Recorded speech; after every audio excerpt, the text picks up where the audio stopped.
yaa jumlatan qad sallasoo bidalalihim man lam yakun waladun lahu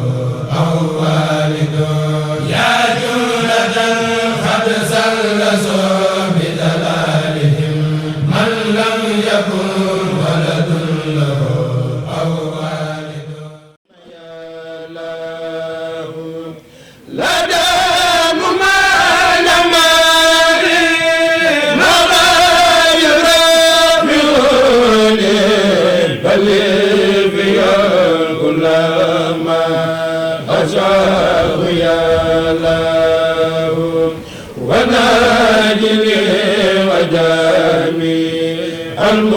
المسلمين معا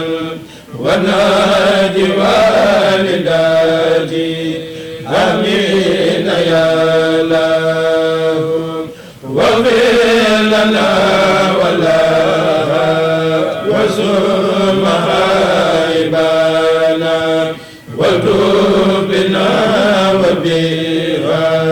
في القول يا الله أنا تجاوز وإيانا كما نفاما لنا سواك وأنت البر يا الله في برزخ ما من كل وزار ومن كروب وخوف النار يا الله لنا دمير أمينا ليس بغادرة ولا تخيب رجاء فيك يا الله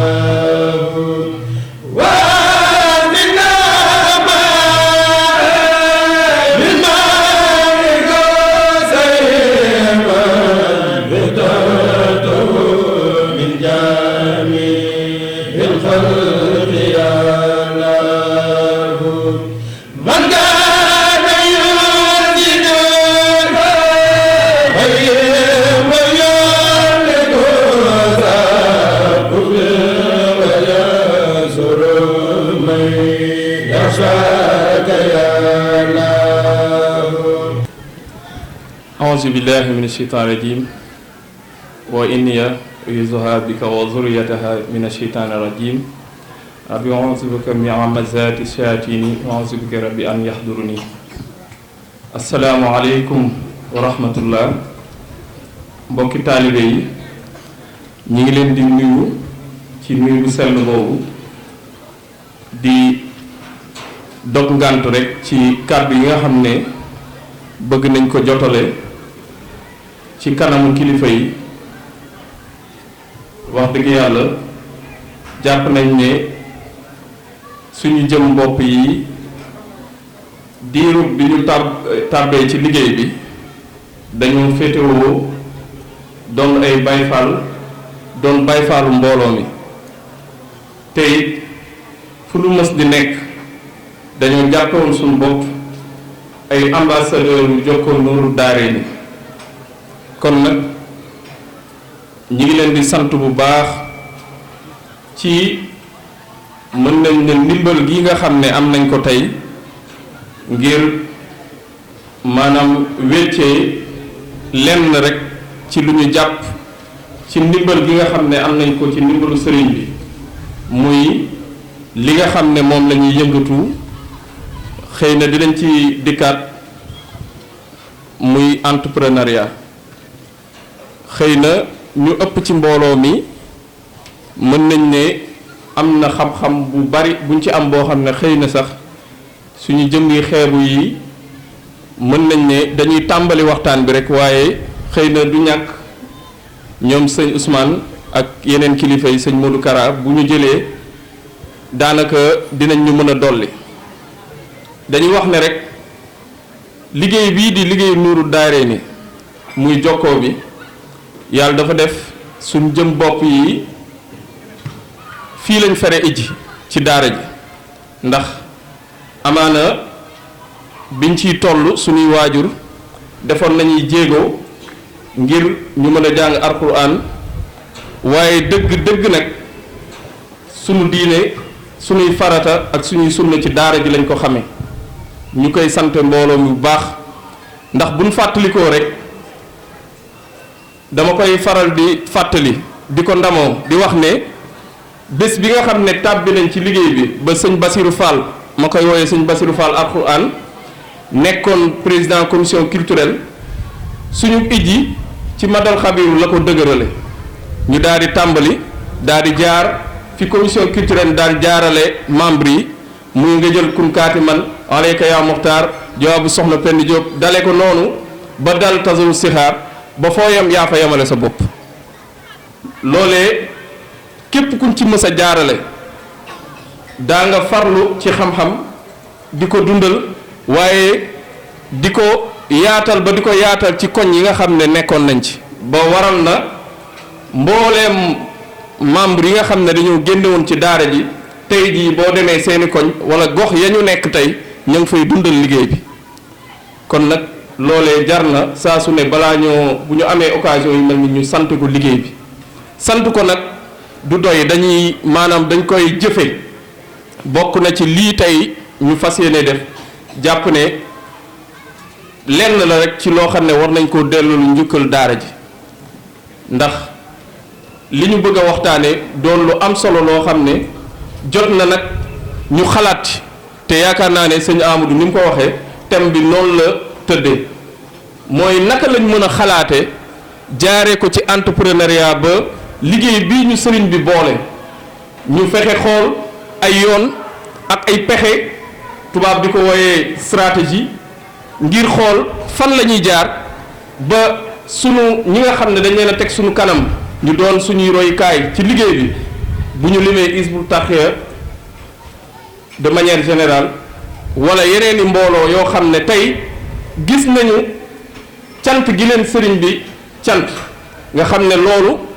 xemmemteef la boo xam ne li leen ko yombal mooy entrepreneuriat te dinañ ci indi ay firnde yu leer kon nag tey plan bi nga xam ne moom la ñu war a waxtaane balaa ciy dugg dañuy wax ne rek ni ko sëñ Amadou waxee gannaaw bi ñu sunu kilifa yooyu nampatale ci liggéey bi ñu amee bac fii ci lycée de Thiaroye dañoo amoon double inscription à l'université Cheikh Anta Diop ak université Amadou Hampâté Bâ université Cheikh Anta Diop ñu fa doon def lettres modernes université Amadou Hampâté Bâ ñu fa doon dem di fa jàng lu ñuy wax sociologie gannaaw gi lañu sociologie bi ëpp doole ñu far sax bàyyi lettres modernes bi ñu doon suivre UCAD ba yàlla def ci dogalam ñu doon sociologue nekk di ci yëngatu di wecce sunu xam-xam di ci yëngatu ba yàlla def tey jii bokk nañ ci ñi nga xam ne Nations Unies reconnaître na leen comme ay experts en formation te loolu daara ji moo ko jëmbat ci ñun bu ma waxee ne am nañu reconnaissance Nations Unies loolu suñu borom def na ñu doon ko ñaari yoon ci organisation des Nations Unies pour la migration muy lépp boroom xam-xam yi nga xam ne dañuy gëstu ci ndaw yi nga xam ne dañ fiy bàyyikoo ci suñuy waax di jël gaal wala ñu dox ngir jël yoonu suuf dem tugal bokk nañ ci suñu jëmuy xeebu yi ñu leen di tàggat ngir delloo si leen ba ci sax lu ñuy woowee appui psychosocial maanaam ñu ci ëpp buñ dellu see duñu indaale seen xel dañ leen di tàggat ngir ñu xamaat ne réew mi am na lu fi ne te buñ fi toogee mën nañ fee gis seen bopp beneen bi mooy OIT muy organisation internationale du travail loolu it yàlla def ñu ràññeeku ci te it fuñ si mën si dem doxinu Baye Fall bi nga xam ne dañ koy xencu te doonuñu ko moo tax ba musuñ cee des gannaaw kon nag nañu xam ne liggéey bii ñu ne buñ ko xeeb mukk ndax bariwaana ay exemple yu ma mën a jël tey jii boo demee ITV daanaka boo demee laajte fi ku ñuy wax sëñ Njaga Sekk ci daara jii lañ ko njëkk a joxe caméra te tey jii defe naa ne lu Lamp Fall TV mës a réaliser moo ko réaliser Alaaji Seex Gueye mën nañ ko tudd ci Bichri TV ak ñeneen ñoo xam ne tey jii waxuma ci wàllu multimédia ak audiovisuel ba ci wàllu économie ak développement bariwaana ku njëkk ci basan gii fii la fere iji te tey jii ñoom ñooy kilifay barab yañ nekk sëñ Abdou Ahad Ngom xam ngeen ko tey jii bokk na ci ñi njëkk a am prescription ci lycée Thiaroye bi moom mooy nekkoon trésorier wu daayira Nourou Mahaydi bu ñu limee foofu rek bu ñu limee mën nañoo jum waaye mën nañ ko yemale foofu pour wax leen ne rek mbooleem membre yi fi mës a jaar daara ji def na ci ñoom loo xam ne tey ña ngay entreprendre moo tax nag loolu lañ bëgg a waxtaane ngir xool benn yooyu nga xam ne ña ngay jëmbat dara feneen ñun naka la ñuy fexe nag ba daara ji yëpp soobu ci yoon boo xam ne da xam-xam da koy lal waaye fan bëgg a jëmale jokkoo bi ñu jëmale ko fa kon tey loolu lañ fas yéene waxtaane kon ñi ngi ziar bu baax suñu jëwriñ di jëwriñu mbooloo mi moom la ñu waroon njëkkee sëñ Cheikh Diagne di ko ziar bu baax a baax di ziar mbooleem membre yi rek tey nag plan bi nga xam ne moom lañ bëgg a waxtaanee daanaka dañu bëgg a ñëwaat ci cëslaay lan mooy entrepreneuriat waaye lan moo composé entrepreneuriat waaye ñaareel bi mooy naka la sëriñ bi meloon ak entrepreneuriat wala sax yoonu murit nan la mel ak entrepreneuriat lu tax ñu ne yoonu murit dëgg-dëgg entrepreneuriat kenn mënu ko cee génne lan moo ko waral waaye buñ ci noppee nag ndëgëm waxtaan bi dañu bëgg ku fi jóge mën a am loo yóbbaale ñu dëppale nag ni ko nasaraan di waxee contextualiser xool waxtaan wi nan la ñuy gëstoo liggéeyu jokkoo bi nan lañ fexee ba am ay stratégie yoo xam ne tey mën nañ fee jóge ba am ay yoon yoo xam ne buñ fa jaaree naam liggéey bi am na solo waaye ndëgëm ca AG ba lañ waxoon mooy dañoo bëgg a yeesalaat ba waraloon na ñu woote woon bés fële ci Miftaahul Xayri ngir defaat bés boo xam ne day wane ne jokkoo bi amaat na souffle bu bees waaye amaat na jéego yu bees yu mu bëgg a dox kon sëñ Amadou waxtaan bi noonu lañ ko bëgg a tënke ci gàttal ndax tey dañuy junj rek comme kilifa yi ñu ngi fi bu ñu daaneele suñ kàddu ñoom dinañ gën a mën a yaatal waxtaan wi kon bu ñu waxee entrepreneuriat dafa am benn boroom xam-xam boo xam ne du ñàkk xëy na am na ci mbooloo mi ñu ko xam ñu koy woowe Ibrahima Théo Lam nekk benn expert consultant yàlla def muy sénégalais waaye xam-xamam yóbbu na ko ba ci réewu nasaraan yi ñu ëpp ci nasaraan yi moo leen di jàngal lii ñu war a waxtaani muy entrepreneuriat ni mu ko tënkee mu lay entreprendre dafa doon loo xam ne li ci jiitu mooy da ngay am xemmemteef maanaam mën nañ jàpp rek ci gàttal da ngay mel ni ku ne rek maanaam yëg-yëg bañ amoon ci Masaalikul Jinaan ndax keroog bi fi ku tedd ki ñëwee ci waxtaan yu ëpp ñu ci bëri dañ ne woon bi ñu jotee pàkk bi fees dell ak ndox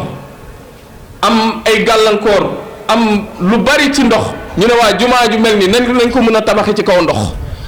loolu mooy entreprendre maanaam da ngay xool ay défi yu bari ay jafe-jafe ay pakk-pakk nga ne lii kat dinaa ci sóobu kon loolu Ibrahima Théo Lam nee na li ci jiitu mooy maanaam da ngay rêver da ngay sumb dara xemmem ko ne lii kat lu mën a ne la ndax yenn psychologue yi dañuy faral di wax ne procrastination ci olof mooy loo war a def rek nga ne noo bàyyil ba gannaaw suba dinaa ko def doo ko mës a def kon lépp loo bëgg a def rek ñu tey bu ñu décidé woon ne jokkoo bi fii ak suba loolu sëñ Bamba wax nii de dafa war a mat buñ ko gëmee day mat kon beneen bi ci topp nee na il faut nga am idée nee na entrepreneuriat idée bi moo ci jiitu gannaaw bi nga amee xemmem teefu def la nga bëgg a def nee na nag foog nga am idée ndax jàpp naa ne idée boobu mooy fasu naar góor bi nga xam ne moom nga war a war ba keroog nga yegg fa nga bëgg a yegg muy objectif yi nga xam ne fixé nga ko loolu moom mooy idée bi nga xam ne boo ko wàccul moom ala kulli xaal da nga yegg fa nga bëgg a jëm waaye nag idée boobu dafa am nu ñu koy natte am na ci boroom xam-xam yoo xam ne dañ ne idée bi dafa am noo koy natte boole ko objectif yi natt boobu nga koy natt nag mooy tax nga mën a càmbar xam ndax lii lu mën a nekk la ak lu mënul nekk waaye leneen li nga xam ne nee na boroom xam-xam bii di Ibrahima Tawlam nee na leneen li ci topp mooy créativité. jàpp naa ne bari na ay boroom xam-xam yuy bàyyeekoo ci réew yu fasantikoo di ñëw Sénégal ngir rek yéem gi ñu yéemu ci Masaalikul Jinaan gi te sax àgguñ Tuubaa de waaye bu ñu yemee Ndakaaru gii rek yéem maanaam dañuy yéemu ci créativité bi am ci Masaalikul Jinaan ci architecture bu mu am ci dayoo bu mu am waaye tamit ak nañu def nan la murid di def ba taxawal jumaa jooju muy créativité nga xam ne ñu bëri jàppoon nañ ne jumaa ju mel nii dootul mën a am Dakar waaye ci yitte ak ci ñambarte kilifa yi nga xam ne ñoo ko taxawal ba mu agsi fii moo tax ñu am ko kon nag jàpp nañ ne entrepreneuriat li ci jiitu mooy baat yi ma wax mooy xemmemteef idée bi ngay war maanaam muy yoon bala fay jëmee ak créativité waaye dafa am ñetti baat yoo xam ne buñ ko doon faram-fàccee ci entrepreneuriat li ci jiitu mooy entrepreneur mooy kan ñu ci ëpp ci mbooloo yi dañ koy jaawale ak suñu mbokk yi nga xam ne ñoom ñooy tabax kër yeeg yooyu souvent ñooñu la ñuy jàpp ne ñooy entrepreneur waaye entrepreneur ci gàttal rek sëñ Moustapha mi entrepreneur la sëñ Cheikh Diagne entrepreneur man entrepreneur ku nekk mën na jàppe boppam entrepreneur dinaa wax lu tax waaye entrepreneur mooy nit ki nga xam ne moo am xel ne am xalaat ne war naa mën a taxawal dara kooku dañuy jàpp ne entrepreneur la léegi dinaa ñëw nag ci yan jikko la entrepreneur war a jikkoo ba tax ñu ne kii c'est un entrepreneur foofu laa jëm si waaye beneen baat bi ci topp mooy entreprendre bari na Sénégal léegi ndaw buy jug ne man entrepreneur la nga laaj ko lan nga def mu ne la maa ngi waaj de kooku du entrepreneur ndax entrepreneur dafay entreprendre maanaam ci nasaraan dafay def action d'entreprendre dafay jëf moo tax yoon wi dinaa ci ñëw lépp entreprendre la ndax yoonu xam la ak jëf dinaa ci ñëwaat beneen bi ci topp ci baat bi rek bu ñu koy gëstu mooy entreprise kenn mënut a wax entrepreneur wax entreprendre te doo wax entreprise te entreprise mooy këru koom ci wolof mooy fa ngay yëngoo bariwaa na sax ku jàpp ne entreprise mooy taax déedéet sëñ Modou Kara bu jugee jël saagam def ci ay jumtukaayam dem liggéeyi entreprise am mooy saagam boobu ndax mbooleem jumtukaay ya muy liggéeyee ma ngi ca biir saag ba kon entreprise kenn du ko tënk ci dayoo ci taax wala ci barab ndax ñaare buñ demee ci àll bi sax di tàggat suñu waajur yi jigéen yi nga xam ne ñoo nekk ci groupement yi wala GIE yi dañ leen di faral di leen wax ne seeni buntu kër table ba ngeen fa teg di ci am ñaar dërëm ak juróom sax entreprise la ndax bariwaane ñun ñii toog ci basang ñu ci ëpp suñu jàng table yooyu ñoo ko fay suñuy jafe-jafe wala buñ tawatee sax lu ñuy njëkk xalaat suñuy waajur yu jigéen kon loolu entreprise la bu ñu ñëwee nag ndax leeral nañu lan mooy entrepreneuriat ak ñetti concept yi ci nekk muy entrepreneur entreprise ak entreprendre dañuy ñëw nag ci lan moo tax tey ñu war a waxtaanee entrepreneuriat ak mouridisme ndax buñ ci jógee ci lañ war a waxtaanee entrepreneuriat ak daayira léegi nag étude de cas biñ def gëstu nañu xool yan yoon lañ mën a teg jokkoo bi ngir mën ko proposer ay stratégie pour initier fi ay activité entrepreneuriale ba fa nu bëgg a yegg buñ fa yeggul tamit ñu jege ko buñ nee yoonu murit bu ñu jëloon maam Cheikh Ibrahima Fall képp mën nañ cee jànge luy entrepreneuriat loolee li koy firnde mooy doxin wi nga xam ne maam Cheikh amoon na ko ci kër sëriñ bi ndax ni ko sunu mag yu baax yi waaye rek moo xam Cheikh Moussa Ka wala Sëñ Mbay Jaxate ci seen wayu tedd yooyu koo ci jël rek nam ko daan waxe mooy daana xëye root maanaam fanaane root maanaam yendoo liggéey loolee lépp c'est des initiatives yoo xam ne laataa muy ñëw ci kër sëriñ bi am fa woon wala boog bu fa amoon demewul moom nam ko daan defe loolee tey bokk na ci buñ ci yegsee dinañ ko leeral muy yoonu murit dafa am lu bari loo xam ne sëriñ bi daf ñu ko jàngal ci wàllu entrepreneuriat ndax wax naa ne bu ñu yemoon ci maam Cheikh rek mën nañoo jàngale entrepreneuriat bu ñu gëstu woon maam Cheikh Anta rek mën nañoo xam luy entrepreneuriat waaye bu ñu jëloon nag ki nga xam ne moo tax tey ñu ëpp ci mbooloo mi di daayira muy sëñ Cheikh Gaïndé Fatma mën nañoo jànge ci moom luy entrepreneuriat waaye bu ñu delloo ci ku tedd gi Serigne Touba Cheikhul Khadim yaakaar naa ne bi ñu noppee gis way juróom bu tedd ba ceddo yi dañoo ñëw ci moom ne ko Mamour Anta Sali de noppee nañ ko gis te ngaa ñëw ñu jox la cër bi jox la lii jox la lii jox la ay privilège defe naa ne sëñ Modou Kara looloo waraloon bayit yooyu ci defe naa ne xaaloo jarul yi ci ñëwaat buñ ko toppee ba xas dëgg jeex gis nañ ne leeral nañu ne benn buur moo fi nekk muy suñu borom kon ñu ëpp ci ñi fi nekkoon jàppoon nañ ne bu dul woon ak ceddo yi privilège yi ñu amoon ku leen jegewul ku leen tarbiwul ku nekkul ci seeni nekk doo am sëñ bi nag def lu ñuy woy révolution maanaam kennal suñu borom nam ko faralee defu ci dundam gépp loolu mën nañ ne bokk na ci trait caractéristique d'un entrepreneur maanaam mooy lu ñuy wooyee esprit de leadership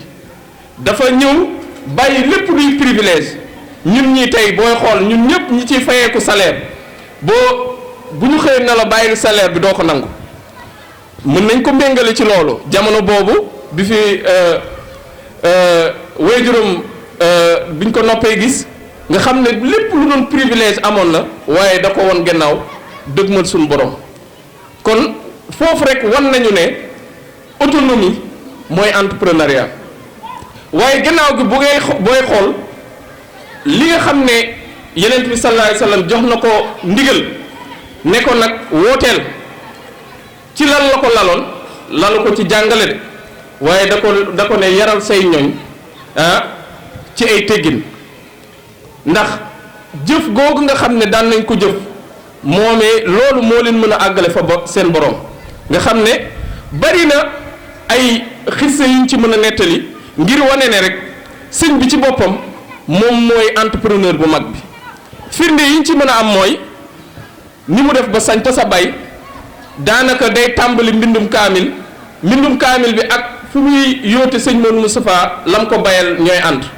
nga xam ne loolu day wane ne rek li ma wax ci ñett yooyu rek àll bi ba ko ñëpp wanee gannaaw dëgmal taax yi di roy tubaab bi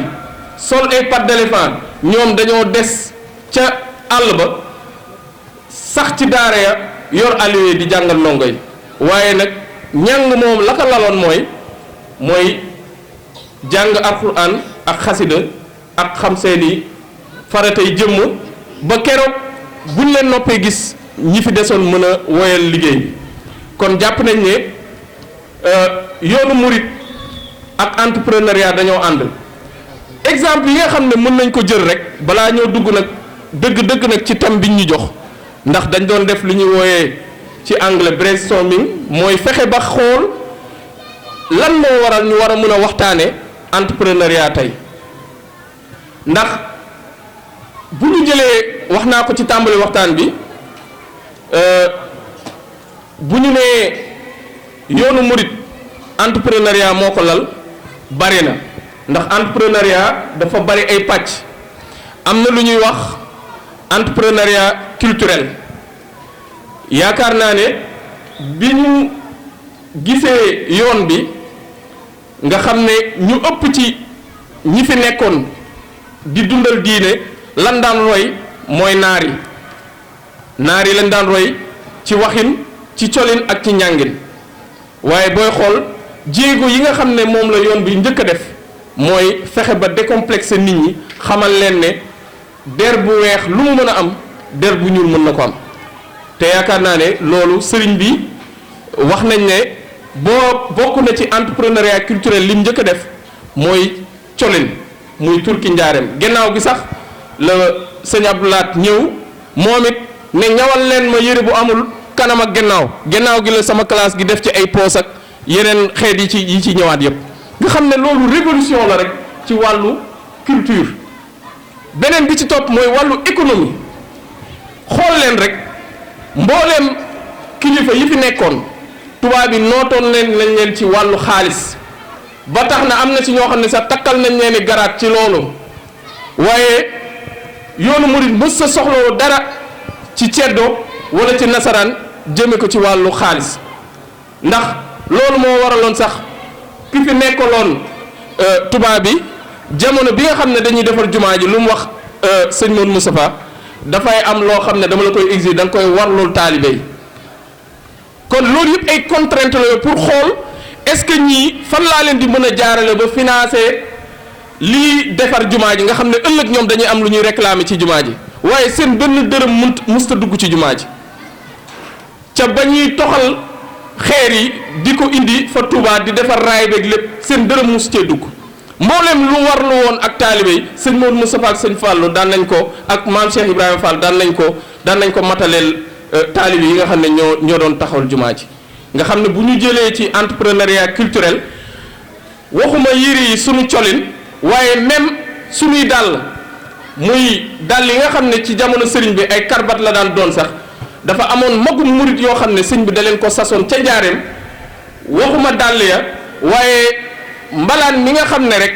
bu ñu génnewaan lu mel ni fulkul masoon wala yeneen téere yi dafa am mag ñoo xam ne dañ leen a sasoon ñu koy ràbb ba tey jii boo demee njaareem di fa fekk seeni sët wala see ay jeexital yuy wane ne fii la industrie bi nekkoon ñuy defar ba ci maanaam ñun ñi nga xam ne ay niti kese lañ lal yii ñuy yittewoo sëñ bi am na ci ñoo xam ne ay ébénistes ay menuisiers yoo xam ne dañ leen recruter woon di leen fay ñuy liggéey sëriñ bi ay xeet yoo xam ne kenn mësu ko gis ci yeneen i diwaan yoo xam ne sëñ bi da ko daan defarlu maanaam di créer li ñuy wax ndax tey booy xool foo mënti dem ci biir réew mi li ñuy wax employabilité des jeunes sëñ Touba moo njëkk a jàngale luy employabilité des jeunes maanaam naka la ñuy fexee ba tàggat nit ngir mu mën a yor boppam yor njabootam bokk na sax ci lu bëri ci maanaam linguistique xaw ma ndax am na ñu koy gëstu fii ci mbooloo mi linguistique mooy liy étudier wàllu bind xeetu mbind yi ngay fekk ci ci téere sëriñ bi tey jii boo demoon njaareem ci archive yi di nga fa gis xeetu mbind yoo xam ne njaareem képp nga koy gis wëral fu la neex ci àdduna bi doo ko gis ndax am na ay linguiste yoo xam ne ñi ngi gëstu waaye daj dëpp ji fii ci njaareem xeetu mbind ya fa ne amul ci réewu arab yi defe naa ne sax saara bii mujj rek yenn kilifa ya fa yeggoon ñi ngi koy wax di wax jeexital yi nga xam ne ba maanaam sëriñ bi bàyyi na ko fi ci diirub maanaam ba mu fa nekkee looloo waral naar yi ñu ci ëpp ndax naar dafa bëgg xam-xam ñu ci ëpp loolu moo leen gën a yéem ci sëriñ bi te bariwaana ñoo xam ne la leen gën a yéem mooy mbooleem njabootu sëriñ bi ku ci nekk diirub li mu nekk ci géej gi bind nga kaamil ci mbind boo xam ne yaakaar naa ne lu fawxa lay doon nga xam ne loolu yëpp dafay dugg ci wàllu linguistique wàllu bind ak étude langue beneen bi nga xam ne moom la ñuy daaneel rek ci wàllu linguistique wax naa ko léegi ci Cheikh Moussa Ka ak sëñ Bay Jaxate tey ji amul ku leen gënoon a jàng arab amul waaye boo xoolee ngir mën a def révolution ci wàllu complexe bi nit ñi amoon ci wàllu bindu arab ak yooyu dañ ko faa bàyyi di bind ci olof ndax xeetu olof yañ doon làkk sax tey jii yaakaar naa ne tumuranke na kon jàpp naa ne bu ñu jëlee ci wàllu entrepreneuriat ci mbirum koom sëriñ bi wan nañu yoon bi ci entrepreneuriat ci wàllu culturel ba ci wàllu linguistique waaye bi nga xam ne nag dëgg-dëgg moom la ñu war a waxtaane muy entrepreneuriat ci wàllum koom sëriñ bi dafa mës a woote ca njaareem bi mu wootee mu ne mag mu nekk na nga ñëw indaale su ma juumul ngeen baal ma ci olof bi ñaar fukk ak juróom-ñett du mooy 140 loolu moo sos yoon bi 140 yooyu bi ñu ko dajalee mu ne naam mbaa xam ngeen li ma jublu ci lii mag ñi ne ko ah Mbàkke xanaa nga dimbali ñu ci mu ne dama bëgg ci yéen maanaam bu ñu ko doon leeral ci baatu olof ci baatu nasaraan mooy dama bëgg ngeen am autonomie maanaam 140 yooyu gis naa sax ci mbooloo mi booy xool lu ñuy tàmbali ci 140 lañ ko ne ngir barkeeloo ci waaye sëriñ bi wooteem boobu mu woote woon ca njaareem wax mag ñi kuy ñëw na nga indaale 140 loolu tey jii bëri na sax ñu koy théoriser di ko wooye ay fundraising maanaam booy xool lu ëpp ci fonds yi ngeen di gis ñu koy investir ci réew yi loolu moo ko lal fundraising mooy collecte ndax investissement yi ngeen di gis ci réew yi yëpp lu ëpp ci li ngeen di gis ñu naan Sénégal am na partenaire banque mondiale nangam du lenn lu dul collecte d'argent collecte boobu Sëñ Tuubaa def na ko lu yàgg te it lam ci namoon rek mooy xamal mbokku murid yi ne leen bu leen dépendre ci kenn ndax ku la sañal mënal la te ku la aal ay gët fa mu maanaam fa ko neex rek foofu ngay xoole kon jàpp naa ne sëriñ bi ci boppam moo ñu njëkk a tàggat ci entrepreneuriat xam naa ne bu ñu ko jàppee foofu daanaka dina xaw a gudd waaye dañ ko bëggoon a ubbee rek ngir xam ne entrepreneuriat jàpp naa ne ni ma ko waxee rek bu ñu ko xoolee ci sëriñ bi xool ko ci maam Cheikh Ibrahima Fall xool ko ci mag ñi nga xam ne jaaroon fi yëpp sëñ bi sanc loo leen dëkk liggéey loo leen te it mbooleem la fa mës a nekk amul tubaab bu ko fa def amul buur wala ceddo bu ko fa mës a def bokk na sax ci Touba gii bu ngeen xoolee wan leen ma loo xam ne état du Sénégal ba mu nekkee état république ba léegi mës na ko fa def ci loo xam ne yoon bi def ko te loolu lañ ko may nag mooy indépendance financière te mooy lu ñu war a waxtaane kon waxtaan bi buñ koy tënk rek dañuy wax ne indépendance financière bi nga xam ne entrepreneuriat daf koy may nit ki gannaaw ba leeraloon nañ luy entrepreneuriat léegi nag dañoo bëgg a def étude de cas ci jokkoo bi ci daara ji ñu jàpp ne bi nu gëstoo gis nañ ne daara ji ñi ngi ko créé ci 2006 su ma juumee sëñ Baam mun na maa dimbali waaye foog naa ne 2006 ak léegi mi ngi bëgg a def ay at su jegewul 20 ans yi war na ko su matul tamit war na ko jege sëñ Baam kon baax na nag ñu taxaw càmbar xool bu naka lañ mën a sukkandikoo ci entrepreneuriat pour mën a fexe xool jéego yi nga xam ne daara ji dox na ko te it dinaa ci ñëwaat ndax dama cee fas yéene waxtaane ci ñetti pàcc bu njëkk bi mooy dinaa ñëw ci nan la ñuy fexee ba domicilier jokkoo bi maanaam nan la ñuy fexee ba fu nit jugeeti bu bëggee dem ci jokkoo ba maanaam am luy symboliser ne fii la jokkoo bi nekk ndax fi mu ne nii kenn mënul natt ne fii la jokkoo bi nekk beneen bi mooy naka la ñuy fexe ba taxawal projet éducatif maanaam pour def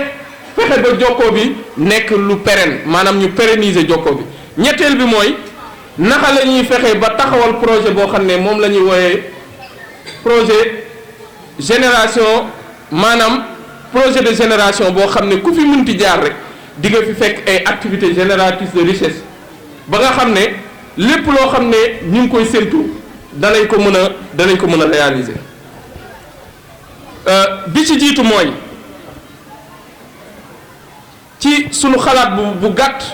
ci li nga xam ne ñoo ngi ciy yëngatu muy entrepreneuriat dañu jàpp ne pour ñun ñu mën a am autonomie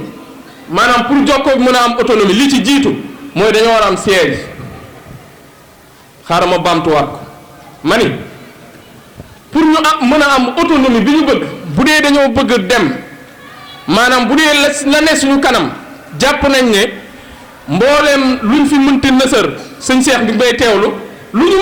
mësa nësër ci daara ji rek xaatim nañ ko ci PV waaye loolu pour mu mën a ne foog ñu am siège ma jox ci firnde ay firnde yu bari nañ jël Hizbut Tarqiyyah fan la tàmbalee fii ci UCAD Majmahun Nurayni fan lañ commencé jàpp naa ne ñu ëpp ci suñuy classe gi ñun bu ñu amul waan chambre boo xam ne mën nañ faa nekk dañ daan nekk ci tool yi ba yenn waxtu yi wala cours yi dem dalloo ji foofu mañ ma woon nooree tey jii est-ce que génn ñu dem wuti siège ah kay mën nañ ko lim ci daara yu baree bari njëriñ bi nga xam ne moom la siège am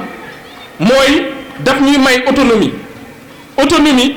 ndax li ñu war a waxtaane tey mooy entrepreneuriat li ci jiitu mooy la entrepreneuriat la jeexital ba muy def ca ka koy def mooy autonomie ndax tey jàpp naa ne Touba maanaam bu fekkoon ne am nay dara loo xam ne rek rax na ko ci alalu tubaab wala alalu keneen dana ko revendiquer dana xëy jour ne màggal gi de am na solo lool waaye fii wet gii maa ko moom wet gii ci Touba kan moo ko sañ a wax ndax yaakaar naa ne ba fa sëriñ bi di dem xeet gu ne fekk na ko fa ci wéetal bi mu daan wéetal boromam foofu kon foofu defe naa ne loolu autonomie mënu ko weesu beneen bi ci topp mooy njëriñ gi nga xam ne siège am na ko mooy daf ñuy may la nga xam ne loolu lañ bëgg a def ci liggéey bi ñu def ko te duñu lor kenn te kenn duñu lor ndax exemple yi ma mën a jël mooy sëñ Amadou wax na ko yàlla defoon na ñu nekkoon jëriñu cellule Nourou Mahaydi toog nañ ba tàyyi ci bërëb yi ñuy yëngoo ñu wooñu nañu daayira bi am na jafe-jafe ci école bi ñëwal nga bàyyi say yitte yépp ñëw ngir régler jafe-jafe boobu exemple bi mën a jël mooy toog nañ fi waxtu woo xam ne Miftaahul Xayri kilifa ya fa nekkoon dañ leen ne doo leen fi daayira moom bunt bii du ngeen ko franchir waaye ci ndimbalu suñu borom sunu wayjur yu baax yi nga xam ne ñooy Baye Abdou Gaye ak sunu yaay Mère Thiane taxawu daara ji ba muy Miftaahul Xayri ba mosuñoo jaaxle ci dara kon autonomie bokk na ci tey mën nañoo toog bés ñu nañu seen daayira yi kat ministère nee na benn daayira dootul daayira ci école mën naa nekk de gars yi lu mën a nekk la léegi lu ñu def bu boobaa léegi dañuy jël daara ji toxal ko ci kër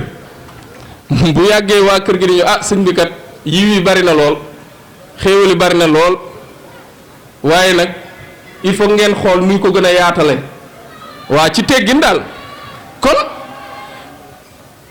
ndax siège kon bu ñu xoolee ci ñi ñu jiitu ci liggéey bi ñuy xemmem liggéey ba ñu def tey jii gis ngeen Hizbut Tarqiyyah ba ñuy dem fa ñu nekk tey tumuranke woon nañ fa lool ndax ñun am na at boo xam ne mboolem membre jokkoo bi bañ demee ziar dem nañ fa gisoon nañ tolluwaay bi ñu amoon ak tolluwaay bi ñu am tey te loolu c'est des idées yoo xam ne moom lañ taxawal mooy li ñuy waxtaane tey ba agsi fi ñu agsi tey keroog bañ fay dem ci ziar boobu télé bi amagul woon sax signal télé bi Al Mouridiyyah ba fa jokkoo bi di dem ziyaare ji tey jii boo demee ci bibliothèque gu Al Mouridiyyah soo fa demee fouillé di nga fa fekk numéro yi nga xam ne yëpp VDS magazine génne na ko maanaam daara ji numéro yi ñu génne woon yëpp at moom ñu leen di ziyaare boo demee ci seen bibliothèque parce que ñoom dañoo am benn bibliothèque boo xam ne centre de recherche la mbooleem borom xam-xam yi dañuy bàyyeeko ci réew yëpp di fa ñëw gëstu boo ñëwee di nga ko fa fekk nga xam ne bokkoon na ci jéego yi jokkoo bi daan def di dem ci yeneen i dëkk ngir gëstu ak mag ñi ñu jiitoon ci lii ngir gëstu nan la ñuy def ba liggéey bi ñu jëmale ko kanam waaye bu weesoo loolu njëriñ yooyu mooy siège boobu dafay tax daara ji am sécurité bi jëm na ci sécurité matérielle ñaata yoon la ñuy gëstu dégg ne jokkoo bi amoon na lii waaye tey xamuñu fu mu mujje ñi yor patrimoine bi mën nañ maa seede bariwaana ñun ñi fi jaaroon nekk secrétaire nekk jëriñu organisation bariwaana lu jokkoo bi yàgg fàggu te tey jii mënuñu la wax fii la féete kon loolu manque d'autonomie moo tax il faut ñu xam ne siège boobu dafa war a doon loo xam ne mënta ñàkk ndax bisa ngi ñëw école yii mbooleem daara yiñ fiy tudd ci école yooyu lañ tàmbalee université école de formation yi waaye tey dañoo am ay sièges waaye am ay sièges tekkiwul na dañuy bàyyi école yi ndax école yi lépp ci école yi la lépp école yi la wax naa ko ci njëlbeen bañu li tax ñu fer ijji ci ba mu école lañ ko fere ñun ñii suñu jëmmi bopp yi kon école yi duñ ko mës a bàyyi beneen bi ñuy ciy toftal mooy projet éducatif déedéet du ñu créer siège rek bàyyi ko noonu de tey jii commission yi ñi ngi xalaat nan la ñuy fexee ba créer benn institut defe naa ne keroog ci AG ba sëñ Rasoul bi muy aalu nee na dañuy taxawal kër Serigne Saliou nee na ñëpp ngi taxawal kër sëñ Touba ñun bés bu ñu amee kër Serigne Saliou lañ koy tudde dëgg la kay kay sëñ Saliou moo tax tey suñu jëmm yi ñu sañ a toog fii di am lenn loo xam ne dañuy jàpp ne war nañ koo mën a maanaam jotale mbooloo mi kon nag kër googu ñuy xemmem déedéet kenn du ko tàmbalee ci jënd de nañ ko tàmbalee ci même buñ ko mënee àbb ko buñ ko mënul àbb luwe ko buñ ko luwee ba jëmmi jamono ñu doog a def affaire Baye Fall ndax bariwaana luñ fiy woote di waxtaan am ñu daanu ne dañuy jaayante waaye jaayante googu ca barab balayam kon mbir mi du ay aalu lépp dañ ko war a teg ci ay stratégie xalaat ko doxal ko ndax entrepreneuriat processus la da ngay tàmbale ci benn mbooleem entrepreneur boo fi mës a laaj su ma cité rek Babacar Ngom mi nga xam ne moom Sedima lu mu wax ci ab pokus laa tàmbalee ci 60 000 tey jii gis ngeen ko tolluwaay bi Sedima am mi ngi au niveau international bu ñu jëlee Serigne Mboup ndax bu ñuy wax très caractéristique d'un entrepreneur dañuy jàpp ne ku jàngul nasaraan mënoo doon entrepreneur loolu tey yoonu murit weddi na ko bëri na tey jii ñoo xam ne ñoo téye économie réew mi te ay doomu daara lañ kon jàpp naa ne ñun ndëgam nag suñu borom dañoo defal tawfeeku ñu doon ay ndongo daara fer iji di jàng alxuraan ak xasaayit ba boo ñu gisee jàpp ne ci kokki lañ génne wala xelkom waaye tamit mbooleem xeetu xam-xam yi nga xam ne moom la jamono laaj ñiy toog ci basan bi peeg nañ ko kon lan moo war a mën a tax projet éducatif boobu mënta dem kon buñ ko càmbaree teg ko ci yoon yaakaar naa ne mën naa nekk te loolu lépp looy def da nga koy tàmbali ci benn bariwaana mbooloo yoo xam ne bu ñuy tàmbali école ci cours de renforcement lañ koy tàmbalee am na membre yu fi nekk di def examen buñ leen ciy tàggat bu yàggee bu saxee ñu créer préscolaire tey soxna Faat Kundul Male spécialiste la ci am na ci formation yu yaatu tey jii buñ ko jëloon jox ko préscolaire boobu suñuy tuut tànk dafa jàngee ku nekk di ci barkeeloo dara bu yàggee danañ créer emploi moom dinañ ko fay bu yàggee bu ko liggéey bi ëppee doole ñu recruter ñeneen bu ñu weesoo étape boobu def primaire tey jii ñaata bachelier ñaata membre daara ñoo fi am licence am ay master du jeex du xaaj tey jii waa ressources humaines ñaata nit lañ fi recensé ñu bokk ci jokkoo bi am ay diplômes yu kawe te ñu ngi nii toog seen i kër liggéeyuñu tey projet éducatif boobu mën na tax li ñuy wax employabilité et création d'emploi jokkoo bi taxaw ci à travers l'entrepreneuriat ndax loolee ñuy taxawal mooy tax ba kenn dootul soxlaati uti xëy feneen ndax bariwaa na ñu ëpp ci mbooloo mi daara ji soxla na leen wuti bi ñuy wuti xëy feneen mooy tax ba dañuy dem ba sax dañuy am distance ak jokkoo bi ndax seen liggéey dootu leen ko may tey jii sëñ Ousmane Diaw mii fa mu bàyyeekoo pour ñëw ci jokkoo bi tey sori na ndax xëy tey jii ñun buñ ko mënoon a fay di ko fay la muy gañe fa mu nekk fay di ko fay lu nga ëpp sax ngir garder ko ndax xam nañ ne am na xam-xam bu tax li fii ñu bëgg a jëmale jokkoo bi maanaam mun na cee contribuer pour daaneel rek ñetteelu pàcc bi mooy li ñuy woowee entrepreneuriat développe maanaam activité génératrice de revenu léegi ñu changé ko di ko wooyee activité génératrice de richesse ndax dañoo jàppoon ne rek activité génératrice de revenu mooy da nga koy def rek ngir tey waaye ñun proposition yi ñu bëgg a def mooy dañuy def ay activité génératrice de richesse maanaam naka la ñuy fexee ba taxawal ay projet entrepreneurial ci biir jokkoo bi li ci jiitu mooy ñun nañ xool lañu mën bari na ci jokkoo bi ñoo xam ne koo ci waxtaanal mu ne ma yàgg naa yar ginaar bu ñu jëndoon keesu poussin fii ak un mois ñaata la sëñ Fallou durée bi 45 jours jërëjëf sëñ góor mu sell bi 45 jours résultat am mën naa nekk bu weesoo loolu mag ñi fi nekkoon ñoom soxna Fatou Koundoul taxawaloon nañ fi lu ñuy wooyee projet soxna ñoom ñii bañ koy taxawal fii la woon ci Thiaroye 44 bu njëkk ba yàlla defoon ñu teewe woon ko ñoom jaayante woon nañ ku nekk 1000 francs boo xam ne ci 30 000 lañ koy defe naa ne projet bi ba ma ciy mujjee gëstu weesu woon na 500 000 ci 30 000 te ñoom defe naa 30 soxna rek lañu woon ñoo jaayante woon 30 000 yooyu dem nañ ba nga xam ne sax am na at moo xam ne bi jokkoo bi amee jafe-jafe bu mu cante ñoom ñii ñoo financé cant gi kon loolu entrepreneuriat mënu ko weesu beneen bi nga xam ne moom lay daaneel rek ci initiative activité génératrice de richesse mooy fexe ba xool naka la ñuy boolee maanaam sunu xel ak sunu xalaat ngir jéem a investir ci wàllu matériel te tàmbali nañ ko tey jii matériel yaa ngi fi sëñ Bamba wax na ko mais fokk ñu valoriser matériel bi maanaam def lu ñuy woowee recherche de financement fexe ba mbooloo mi am yoon boo xam ne bu ci jaaree siège boobu bu taxawee projet éducatif bi taxaw mu am nag loo xam ne moo ñuy jural ay koom ñu ci yor li tubaab di woy charge fixe ndax foo jël am na ay charge yu la fay xaar waaye loolu la koy may mooy fokk nga am matériel booy valoriser pour mën ko def bokk na ci matériel yooyu tey waa VDS TV couverture médiatique yi ñuy def am na mbooloo yooyu lu leen war lool waaye tey gis ngeen ne ba ñenn nat jaayante caméra bi ba léegi dara soppeeku waatu ci évolué wul sonorisation bi gis ngeen ne jaayante gu metti la gaa yi jaar ba yegg si fii waaye loolu li ñu koy mën a may mooy fokk ñu xool ay stratégie de financement kon stratégie de financement yooyu laa bëggoon a daanele pour wax ne entrepreneuriat buñ ko doon gàttal rek dañuy wax ne yoon wi moom képp ku fi mën a nekk lay tax mu gën a jekku liggéeyal sëriñ bi mooy entreprendre ndax nit ñi ñëpp gis nañ ne tey jii am na entreprise booy nekk ka la jiite amaana mën naa am du jullit wala bu dee jullit la gëmul la nga gëm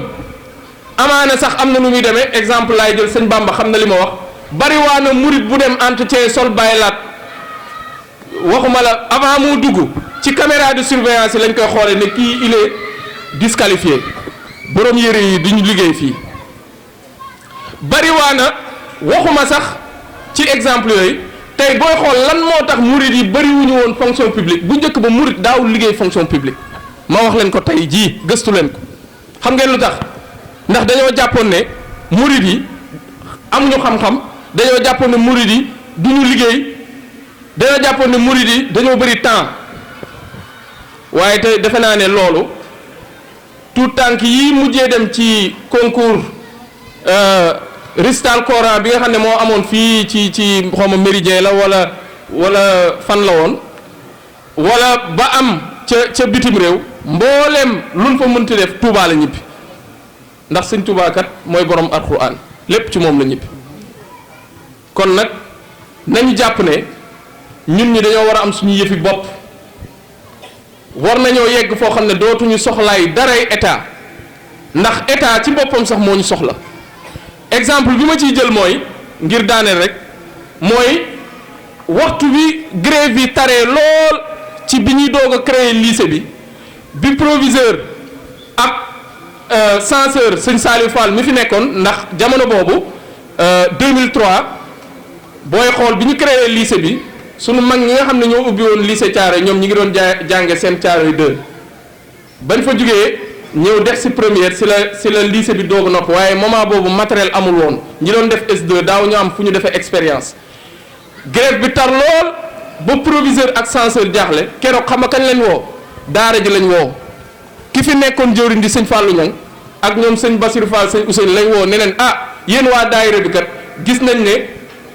bu dee correct la yéen a gën a correct ci école bu dee respecté waxtu kenn mënu leen ci bu dee jàng kenn du leen raw kon ñëw leen ngeen wax ak seeni moroom grève boobu daara ji ñoo ko fay te gàllankoor bu ne autorité gàllankooroon nañ ko moom mujj gi ñu xam ne ñii moom mënuñu leen a teree liggéeyal sëriñ bi ci école bi ñu doog a autoriser daayira bi muy daayira ci biir école bi kon nag nañu jàpp ne fi ñu bëgg liggéey bi yegg fa foog ñu entreprendre te entreprendre ni ma ko waxee rek nit ki da cee am solo action entreprendre am ci waaye fa mu koy defee mooy entreprise ba am ci solo muy barab bi kon nag ñi ngi wàcc kàddu yi di wax ne rek dañ doon ubbil kilifa yi ngir lii ñu waxtaane tey wax dëgg yàlla dañ ci doon barkeelu rek di ziar bu baax sunu kilifa bopp yi nga xam ne ñoo fi nekk sëñ Bamba waxoon na ko muy sëñ Ousmane Diaw ak sëñ Malick Diouf ak sëñ Modou Kara nga xam ne ci seeni tool maanaam liñ jóge ngir rek sàkku bi ñu sàkk woon ne bu ñu sañoon ñoom ñu fekkee liggéey bi nga xam ne taxawaloon nañ ko fi ndax ñoom sëñ Malick Diouf mi ba ñuy taxawal fii Thiaroye 44 gi tumuranke woon nañ lool ñuy ziar sëñ Babacar Diallo mi nga xam ne kilifa la woon di ñaanal soxna Rama ndax mbooleem kilifa yooyu ñuy tudd ñoom ñooñu ñoo maanaam joxoon seen lépp jokkoo bi ba tax na liggéey bi agsi fii tey kon sëñ Amadou di ziar sama sëriñ bële sëñ Sakho ak kilifa yëpp nga xam ne di santaat baax di jéggalu ci waxtaan wu jaxasoo wi xam naa ne bu nekkoon ci biir salle yi yor marqueur ak yooyu la ñuy gën a nekk à l'aise ndax lii ñu def tey sax